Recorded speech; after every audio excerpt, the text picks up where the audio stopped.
ছাগলকাণ্ডে আলোচিত জাতীয় রাজস্ব বোর্ডের সাবেক কর্মকর্তা মতিউর রহমান, তার দুই স্ত্রী ও সন্তানদের দেশে বিদেশে বিপুল পরিমাণ সম্পদ, বিলাসী জীবনযাপনের নানা খবর ইতোমধ্যে জানাজানি হয়েছে।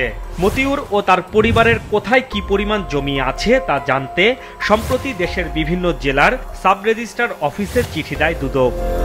প্রভাবশালী এই কর্মকর্তার বিরুদ্ধে ইতোমধ্যে একাধিকবার অভিযোগ আসে দুদকে। সূত্র বলছে, তার বিরুদ্ধে এর আগে 4 বার অভিযোগ পায় দুদক। প্রথম অভিযোগ আসে 2004 সালে হুন্ডির মাধ্যমে টাকা পাচারের। এরপর 2008 সালে বিলাসবহুল পণ্যের শুল্ক মাফ করিয়ে দেওয়ার মাধ্যমে অবৈধ অর্থ উপার্জনের অভিযোগ।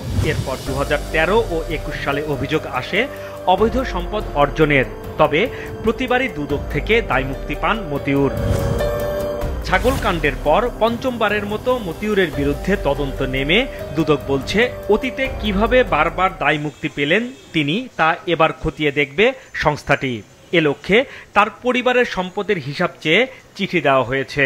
ডক্টর মোহাম্মদ মতিউর রহমান, তার প্রথম স্ত্রী লায়লা কানিজ, প্রথম পক্ষের সন্তান আহমেদ তৌফিকুর রহমান অর্ণব, প্রথম পক্ষের সন্তান ফারজানা রহমান ইপসিতা এবং দ্বিতীয় স্ত্রী শাম্মী আক্তার শিবলির নামে দুর্নীতি দমন কমিশন আইন 2004-এর 26-এর 1 ধারা ও দুর্নীতি দমন কমিশন বিধিমালা 2007-এর বিধি 17-এর 1 মোতাবেক তাদেরকে সম্পদ বিবরণী দাখিলের জন্য কমিশন কর্তৃক সিদ্ধান্ত গৃহীত হয়েছে এবং সেই অনুযায়ী একটি নোটিশ ইতিমধ্যে জারি করা হয়েছে।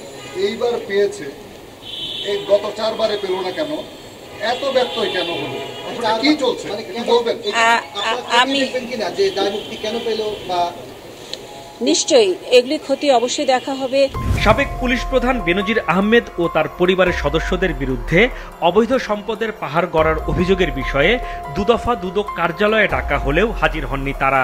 তাই এবার নতুন করে চিঠি দিয়ে তাদের সম্পদের তথ্য চেয়েছে দুদক। বেনজির আহমেদ, তার স্ত্রী মিসেস জিশান মির্জা, তার জ্যেষ্ঠ কন্যা ফারহিন রিশতা বিনতে বেনজির এবং মেজ কন্যা তাহসিন রাইসা বিনতে বেনজিরের নামে সম্পদগুলোর স্থাবর অস্থাবর সম্পত্তির বিবরণী দাখিলের জন্য আমাদের কমিশন কর্তৃক একটি সিদ্ধান্ত গৃহীত হয়েছে।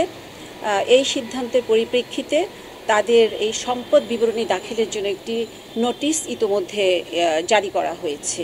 এদিকে জ্ঞাত আয় বহির্ভূত সম্পদ অর্জনের মামলায় পুলিশের সাবেক অতিরিক্ত মহাপরিদর্শক শামসুদ্দোহা খন্দকার ও তার স্ত্রী ফেরদৌসী সুলতানা খন্দকারের বিরুদ্ধে আদালতে অভিযোগপত্র জমা দিয়েছে দুর্নীতি দমন কমিশন, যেখানে শামসুদ্দোহার 21 কোটি ও স্ত্রীর 27 কোটি অবৈধ সম্পদের কথা উল্লেখ করা হয়েছে।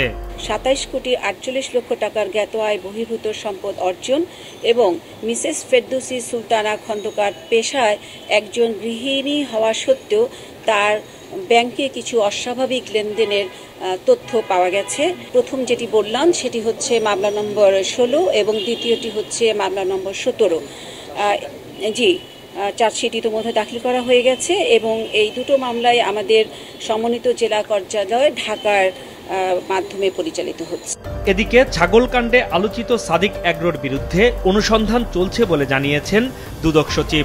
এ লক্ষ্যে তাদের আমদানি করা নিষিদ্ধ ব্রাহ্মা জাতের গরুর তালিকা সহ সংশ্লিষ্ট নথিপত্রের সন্ধানে দুপুরে হযরত শাহজালাল বিমানবন্দরে অভিযান চালায় দুদকের একটি দল। হাসনাইন তানভীর, মাছরাঙা সংবাদ, ঢাকা।